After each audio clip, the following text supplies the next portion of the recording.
ഏവർക്കും നമസ്കാരം. ഈ ദക്ഷിണായന കാലത്തിലെ കർക്കിടകം ഏവർക്കും നല്ലൊരു സുദിനം നേരും. അമാവാസി ശ്രാദ്ധം അടുത്തു വരികയാണ്. രണ്ട് മൂന്ന് കാര്യങ്ങൾ പറയുകയാണ് ശ്രാദ്ധത്തെക്കുറിച്ച്. 5 ശ്രാദ്ധങ്ങളാണ് പറയുന്നത്. മൃതന് വേണ്ടിയിട്ട് 12 ദിവസം 5 ശ്രാദ്ധങ്ങൾ അനുഷ്ഠിക്കുകയാണ്. 12 ദിവസം 70 വരെ.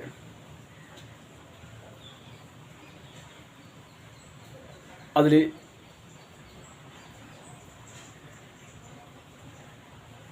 മലിന ഷോഡശി, രണ്ടാമത് മധ്യമ ഷോഡശി, മൂന്നാമത് ഉത്തര ഷോഡശി. അങ്ങനെ 5 ശ്രാദ്ധങ്ങളാണ്. ഈ ശ്രാദ്ധങ്ങൾ 12 ദിവസം കൊണ്ട് പ്രേതത്തിൽ നിന്നും അന്തരപ്പെട്ട് പിതൃ എന്ന സങ്കല്പത്തിലേക്ക് എത്തിച്ചേരുകയാണ്. അങ്ങനെ 5 ശ്രാദ്ധങ്ങളാണ് പറയുന്നത്. ഈ വരാൻ പോകുന്നത് അമാവാസി ആണ്. അമാവാസിയിലെ ശ്രാദ്ധം, കർക്കിടകത്തിലെ അമാവാസി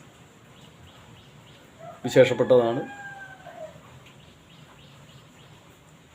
ഈ അമാവാസിയിൽ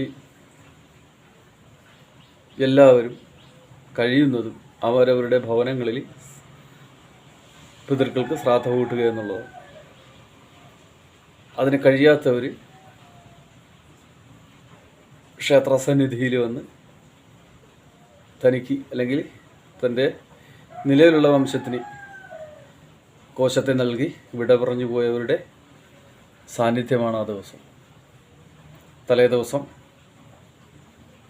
ദാഹം ഒരുക്കി വെക്കുക, പിറ്റേ ദിവസം ശ്രാദ്ധം കൂട്ടുക. അതുപോലെ നമ്മൾ ഒരാൾ മൃതീഭവിച്ചു കഴിഞ്ഞാൽ പ്രഥമ വർഷം 12 മലയാള മാസം കൂടുമ്പോൾ ഒരു വർഷം എന്ന കണക്ക് പ്രകാരം നമ്മൾ വാർഷിക ശ്രാദ്ധ ആചരിക്കാറുണ്ട്. അതിനേക്കാൾ കുറച്ചുകൂടെ ഐശ്വര്യപൂർണമായിരിക്കുന്ന ഒന്നാണ് 12 അമാവാസിയിൽ വാർഷിക ശ്രാദ്ധ ആചരിക്കുക എന്നുള്ളത്. അത് നമുക്ക് നമ്മുടെ കുടുംബത്തിനും സർവ്വ ഐശ്വര്യങ്ങൾ നൽകുമെന്നുള്ളതാണ്. ഏവർക്കും നല്ലത് വരട്ടെ. കരിനീലിയമ്മേ സർവ്വ പടിമാന മക്കളുടെ അനുഗ്രഹാശിസുകൾ നിങ്ങൾക്കും നിങ്ങളുടെ കുടുംബത്തിൽ നിന്നും നിറഞ്ഞു നിൽക്കട്ടെ. ഓം നമഃ ശിവായ. പഞ്ചമുഖരുദ്രായ പ്രേതാധിപതി പരമേശ്വരായ നമഃ. ഓം നമഃ ശിവായ.